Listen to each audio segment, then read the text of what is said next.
On an internet forum where parents sought takers for adopted children that they no longer wanted, one teenager in particular was put up more times than anyone else. According to NBC News, Nida Dittenber was transferred from 4 homes in only 2 years through a sneaky process called child rehoming. With child rehoming, a child would be adopted and then something goes wrong in the home, and basically the child is put up on a blog site looking for other parents for them. There's no governmental knowledge through this, so the government has no idea that this is going on. Time after time, something would happen. In this case with Nida, she'd be ripped from her home and be sent to some random home that she had no idea who these people were. Her picture, along with a short description, would be put up on a blog site, just like when you're trying to rehome animals. This makes children feel alone and completely unwanted. Recently, Reuters, a global news provider, published a horrible article on this topic. It exposed what was happening to the world, and people were appalled that this was going on with no governmental notice. According to the LA Times, a study by Reuters was done on the issue. After monitoring issues from a particular online site for 5 years, Megan Twohey, the Reuters journalist, she estimated that a child was offered to a stranger at least once a week. This is happening and the government is doing nothing about it. When we think of the term rehoming, we often link it to animals, such as your cat has kittens and you put it on Craigslist for someone to rehome your animals. Rehoming children leaves them feeling unwanted, unsafe, and unloved, and it needs to be put to an end. So in order to ensure that the children are safe, it is imperative that we expose the problems, the causes to the problems, and the solutions of this almost black market, illegal child trading system that ruins the lives of hundreds of already damaged children. When families adopt children, they obviously don't adopt them to they don't adopt them for the reason to put them back on a site for someone else to take. Usually they adopt children because they want children and they're physically unable to have any kids. The reason that children are put up for rehoming is because after the children are adopted, a problem breaks out and the adoptive parents don't want to deal with it. To start off, we first need to look at the problems that cause parents to even think about the thought of rehoming children. According to Time magazine, experts say that the problem is twofold. First, adoptive parents are often underprepared for the challenges of raising a child who has been in an orphanage or foster care system. According to the studies broadcasted by the National Public Radio, studies showed that the brains of the children in foster care or orphanages are actually physically smaller than they should be, which leads to other problems. According to the U.S. Department of Health and Human Services, 26% of adopted children are diagnosed with ADD or ADHD, and 15% of these children are diagnosed with behavioral conduct problems. To look at a specific case, a couple from New York adopted an 8-month-old baby girl from Siberia, and as this little girl was growing older, the adoptive mother, Tina Tracer, said this: "She was feral and detached. She threw wild temper tantrums in her room. Nobody gave us the heads up about what an institutionalized child might be subjected to, physically and emotionally." Second, once the adoptive families encounter these problems with the children, there's little to no resources that can help them.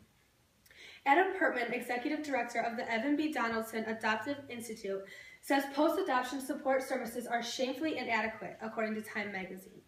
He goes on by saying this: "Unless we support the new family and provide them with services and resources and support and mental health facilities, we're basically setting them up for failure."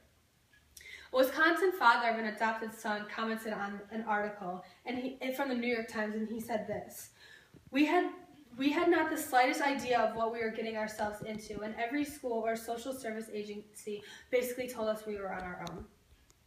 Adoption is so strongly encouraged in this country and around the world, but there's little resources that help parents deal with a troubled child in the country. Resulting from the first and second problems, children are placed in unsafe, horrible environments sometimes. Because child rehoming is completely illegal and it doesn't go through the government at all, there's no background checks run or anything, versus like when you legally adopt a child, there's home checks, there's background checks. I mean, you have to prove that you are capable of housing a child.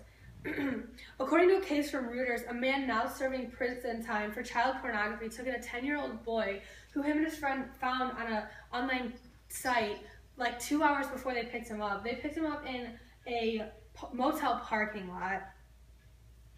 Yeah, and so as stated in the LA Times, there are no uniform regulations for private rehoming, so children are being transferred to extremely abusive families. And as we looked at Nita Dittenberg's case before, one of the reasons why she was rehomed is because her adopted mother was trying to hide a sex scandal from her she was being abused by her adopted father.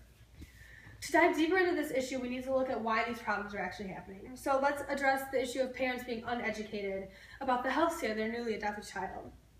According to the Huffington Post from January 3rd, 2015, orphanages provide bios of children that are often incomplete, inadequate, and downplay problems. Basically, the adoptive agencies tell the adoptive parents what they want to hear, and as the adoptive families are seeing pictures of their child, they're getting emotionally attached. And adopters say that because of misinterpretations, they get more than they signed up for.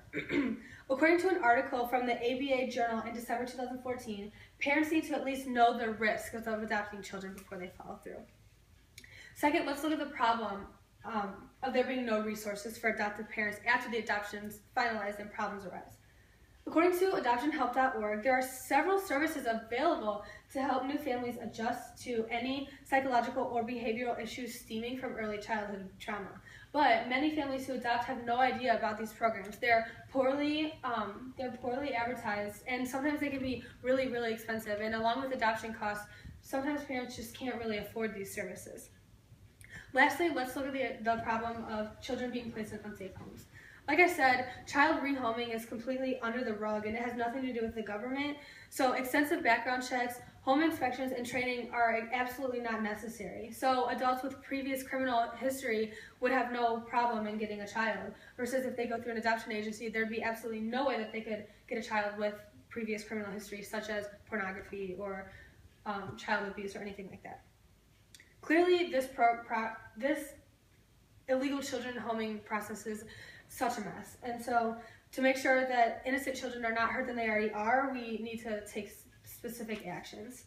So the first solution to ending this problem is to fully educate prospective adoptive parents about any of the possible struggles that can arise from adopting a child before the adoption is finalized. That way, parents can be educated about even the worst situations, and if they choose to back out, then they would have no guilt in backing out, because it is very hard raising a child that has been adopted. This will completely eliminate the problem of wanting to give adoptive children up because they know of the risks now. The second solution, and I think that this would be the most effective one, is to eliminate the child rehoming problem, is that states and federal governments pass laws that require parents to actually report to child welfare officers or whether they sign temporary guardian papers, and for the child welfare officers to invest the circumstances, which means the welfare officers would have to go into the house, they'd have to perform background checks, it'd be like an adoption, and the placing children in unsafe homes would be completely, the problem would be completely taken care of. So by looking at the problems arising from child rehoming, we see that this practice should be completely banned, where we're ruining the lives of these children. They're being placed in unsafe homes, and they're going to families who they have no idea who they are. The lives of children are in the hands of strangers from online internet blog sites, and something needs to happen. So parents need to be aware of how to deal with these children, and the government needs to be involved in every adoptive child's life and needs to know where they are and who they're with, and temporary guardianship, everything. So as we examine the problems of child rehoming, we realize that this illegal operation needs to stop.